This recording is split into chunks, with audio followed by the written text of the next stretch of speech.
Well, another event in Washington today that you'll want to keep an eye on is Timothy Geithner. He has a message for Congress when it comes to regulatory reform. Time is the enemy. The Treasury Secretary will be on Capitol Hill today. In his testimony, Geithner will say an improving economy is not a reason to delay reform, that the time is now. The White House is pushing for tighter regulations on Wall Street, and one key provision is the creation of a financial product safety board aimed at protecting consumers from unfair lending practices. We've talked quite a bit about that on our program. Well, joining me now, though, with his thoughts on the Fed and more specifically the housing markets and the economy is Eli Broad. He is the founder of KB Home in Sun America and also, of course, founder of the Broad Foundation. And Mr. Broad, thank you so much for joining us and stopping by. Good to be here this morning. Okay, so I wanted to, before we get into the housing markets, though, here at the Clinton Global Initiative, I mean, you've been here in years past. What are you planning on getting out of this year's meeting? You always learn quite a bit. The G20 panel yesterday was fascinating. All the panels here are fascinating. Yeah. You learn quite a bit. You meet people that you haven't seen for quite some time. It's good to hear the opinions of world leaders. Right, and it's a tougher time these days because of the financial crisis. Now, Mr. Broad, when you were on Bloomberg television before, I think it was back in April, you were talking about the fact that you thought the housing markets were going to bottom out in 6 to 9 months' time. We're about at that 6-month mark now. I mean, how much are you seeing the rebound? I think we have bottomed out in many markets, not all. Some are still woefully overbuilt. We still have a wave of foreclosures ahead of us, but I think we bottomed out. In fact, we're seeing firming of prices in a number of markets, not all. But inventory is still a very big problem in some of the markets, and some say that if you look at the number of foreclosures, the foreclosed homes that banks are still holding, that those have yet to be released into the markets, and therefore housing prices are likely to take another leg down. Well, I don't know if they'll take another leg down, but there is quite a bit of inventory, which means you're not going to have much housing production. And it means that we're going to have to keep rates pretty low on mortgages in order to get more and more people to qualify for homes, whether they be single-family, detached, or condos. Mm-hmm. And in some markets, the inventory is so large it's going to take a number of years before we go back to what I call normalcy. Well, how many years do you think it'll take before the housing market here in the entire United States gets back to normal? Well, there's no one housing market. Every metropolitan area, every state's different. In some places, it's going to be a year. In some places, it could be 3 or 4 or 5 years. Okay. All right, Mr. Broad, hang on, because we'll be back with you to talk more about the housing markets, but also about the economy and the Fed. So we'll have Eli Broad, founder of the Broad Foundation from the Clinton Global Initiative, and also, after a year's absence, the New York Yankees are back in a familiar place. We'll have that story and more coming up. Okay, you know what, I want to get back to my guest, Eli Broad. He's the founder of the Broad Foundation and also the founder of KB Home as well as Sun America. And Mr. Broad, we were talking earlier about the housing markets and that you do see that we are at a bottom.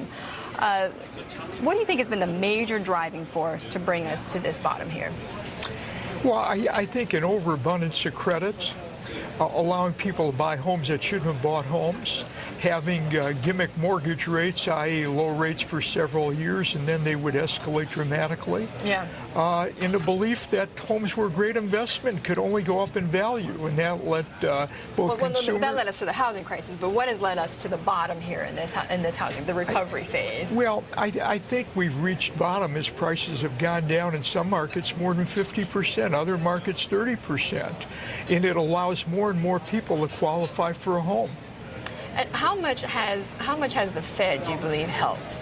I think low interest rates have helped dramatically. The price of housing to consumers is the monthly payment, not the sticker price on the home. So low rates, decrease in prices have really broadened the market for homes. Well, and you saw programs like Cash for Clunkers, for instance, and various others. I mean, do you believe, though, that government policy has been enough to address the housing market, or did that get kind of lost in dealing with Wall Street, dealing with the automakers? Well, I think they have induced home buyers with tax credits and the like. And I think if they keep rates low, they'll continue to do the job that needs to be done to sop up this excess inventory that's out there. Mm-hmm. And do you think that we in this housing market are going to get back to those go-go days that we saw before this crisis, or is it going to be a long time before we get to that? It's going to be a long, long time before we regain all the we've lost in value, and before we go back to those days when people were spending more than they were earning, including on their mortgage payments. Now, Mr. Bird, you have your hands on a lot of different businesses. I mean, not only in your philanthropy business, but also in real estate, looking at the financial industry as well. I wanted to get a sense from gauging at various markets. Where do you see ourselves here in this recovery? I see this as a very slow recovery. I do agree that we're seeing signs of a recovery. I don't think it's going to be a robust recovery at all. I think it's going to be a number of years before we get back to what we had 4 or 5 years ago. What makes you say that? Well, I don't see any. Look, the American consumer is 70% of our economy. With unemployment reaching double digits shortly, and Americans were spending more than they were earning, using their homes as an ATM machine, that's over with, and now they're starting to save. Consumers are saving 7%, going on 8%, and it may get higher. So I don't see the engine that's going to really get us out of this recession we've been in. I think we'll get out of it, but it's not going to be as rapid as people think. So you don't believe in this V-shaped recovery that people talk about? There's not going to be a V-shaped recovery, in my opinion. Okay. In your opinion, is it going to be more of a U-shaped or something along those lines? U-shaped, and it's going to be a wide bottom on that U. Right, for several years. And a lot of people have talked about a new normal here in the United States, and you were just sort of illustrating that a bit with a higher savings rate here, less consumer spending. In that sense, that puts us in a position where we're not going to grow as fast as we did before. And where does that put the United States then, vis-a-vis the other countries, particularly the emerging nations? Well, I think the U.S. economy is going to do relatively well compared with others. I don't know what China and other countries are going to do with their exports if the American consumer is not spending the kind of money they were in the past. So I think we've got a global situation, not just one in the United States. Okay. I hope that some of these countries like India, China, and elsewhere will start having a bigger consumer economy, so they'll buy more and more of their own goods. Right. Okay. Mr. Broad, hang on. We'll be back with you, of course, from the Clinton Global Initiative, Eli Broad of the Broad Foundation, and coming up, why some of Bernie Madoff's investors may have an added bounce in their step, and the push to overhaul the financial system. We're going to look at whether Congress really wants to reform.